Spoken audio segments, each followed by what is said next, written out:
Hey, what's going on, guys? It's Beast bringing you another Call of Duty commentary, and this time, obviously, we're playing Modern Warfare 3. You got the G36C assault rifle with the red dot.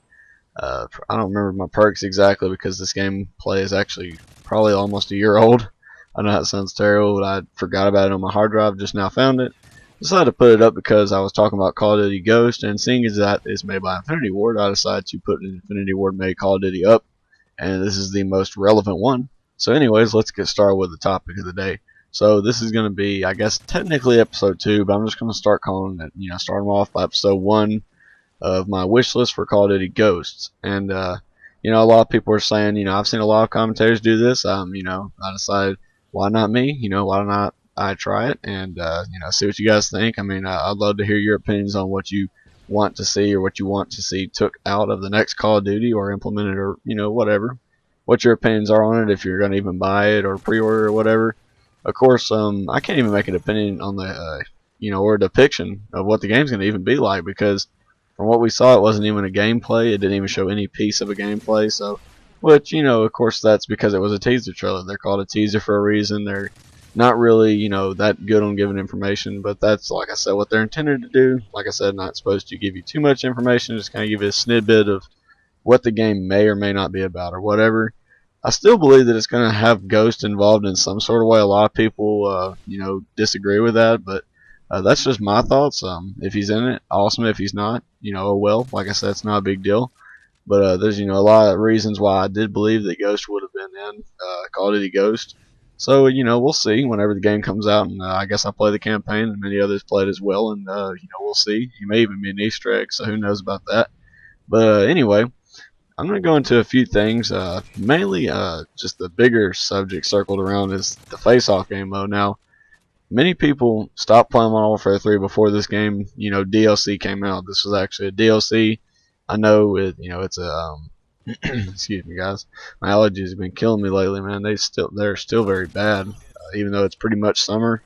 The allergies are still pretty bad, just for me anyway, I guess just because I did get over getting sick about a week ago, so I don't know, it's just bad allergies, whatever. But anyway, many people pretty much stopped playing. Like a lot of the people that were really into Modern Warfare 3 when it first came out, they kind of stopped and gave up on it, or they just weren't interested and lost interest in it about, right before the face-off maps came out, which I think was about halfway through the game's life cycle, or about, 6 or 7 months after the game came out, which is kind of understandable because Call of Duty now seems like it's losing a lot of value. As far as what a bunch of players have told me, a lot of them are saying, Call of Duty's not as fun as it used to be, or I'm just not having as much of a good time in it as I used to.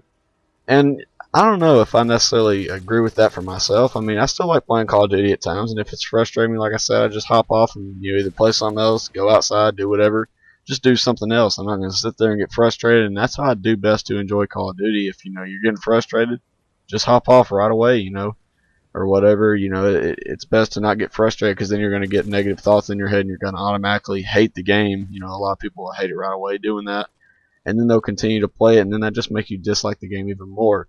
So what I do is I pretty much just take a break from it or whatever, but I'm not going to get into that. It's not really about tips and tricks on how to not get frustrated at Call of Duty, but you know what I mean, guys. I've told you guys this plenty of times before.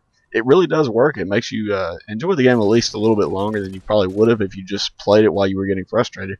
But anyway, you see a bunch of people quitting out of the match too. I don't blame them, because when they joined, the score was pretty outrageous as far as the differences compared. But anyway, I know I'm probably going to get on the whole subject. You're probably thinking, where are you coming from with the face-off playlist or game mode or whatever they're going to call it, or if they even decide to implement it. I would really appreciate it if they did something like this, because in Call of Duty 4, and I'm pretty sure World at War did this too, I think most Call of Duty's implemented the team tactical thing, but in Call of Duty 4 it was at most a 3 versus 3, and I'm not sure if it could be a 2 versus 2, depends on if people left the match or whatever, but for the most part it was always a 3 versus 3, and my two cousins and I would usually play that, or my two friends or whatever. It just depended, me and a friend, me and whoever I knew or whatever that communicated well. I usually never went in that solo, and it was a good time. It was really fun. Very involved, team-oriented games. It was really fun. It was a mixture of like search and destroy. I don't know if headquarters was in there. I don't recall. It's been literally about 4 or 5 years, so it is gonna, it's pretty difficult to remember. But I believe, at least 3 or 4 different game modes were involved with that, which I thought was really cool. It kept the game alive. It kept the life cycle really fast paced, and it kept it really high for me. But that's just a thing that I think kept Call of Duty 4 alive. And I think that if they try to do something similar to that in Call of Duty Ghost, I think it's going to help its life cycle out, possibility to grow and get Call of Duty more notice, as a whole.